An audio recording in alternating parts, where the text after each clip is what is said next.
I found that a lot of the work that exists, which is good, there's a lot more now than there was about grief, but it's very much based on bereavement, which is quite understandable, of course, and needed, but there's not much out there about grief for what I would call what I expected and will not receive, or grief for anticipating early death through a terminal illness, for example.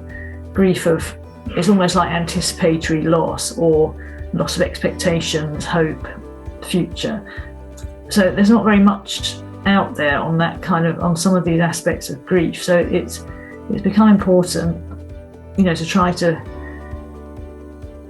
fine tune or to bring some of that into the field of this kind of grief work. And that has been good. But at the beginning of it, I managed to go to a few groups at my local hospice. I was actually horrified that there were women there who hadn't got anyone they could talk to about how they felt about having stage 4 cancer.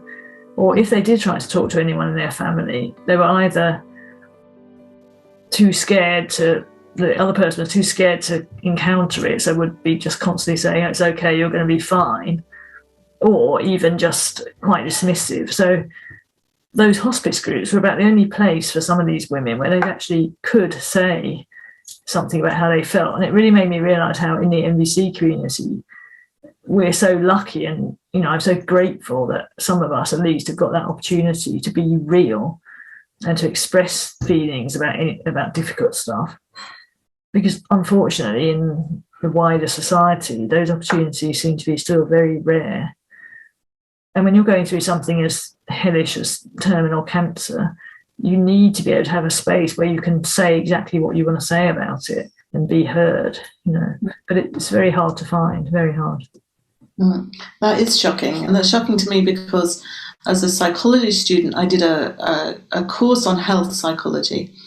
And this was in the early 90s, and there was plenty of research that says that talking about your experience as a cancer patient increases your life expectancy. It was really clear, the evidence back then. So it's really shocking to me that this is just not available. One thing I realised when I was started to go through all this was how I almost felt like all of my NVC work and all of my other work up till then had prepared me for this. So it was as if, okay, I'm ready for this, and all that I've done in my life so far has been preparing me for this time that I didn't know was coming, where I would have so much to deal with.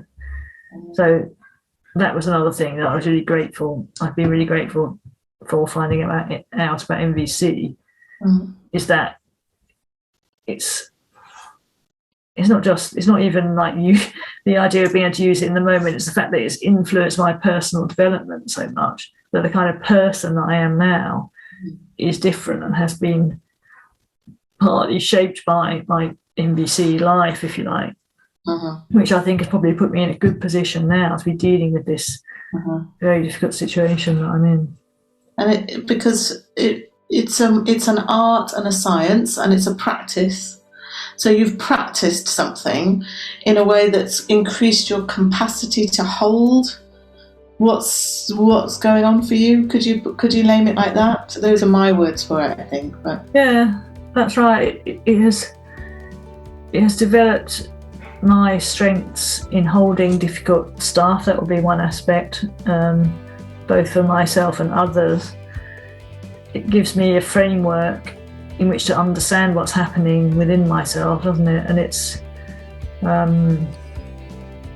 and also importantly, it's given me a community of people around me who understand who I am, who I can be authentic with, and who can understand and want to support me. So I do feel supported in the situation that I'm in.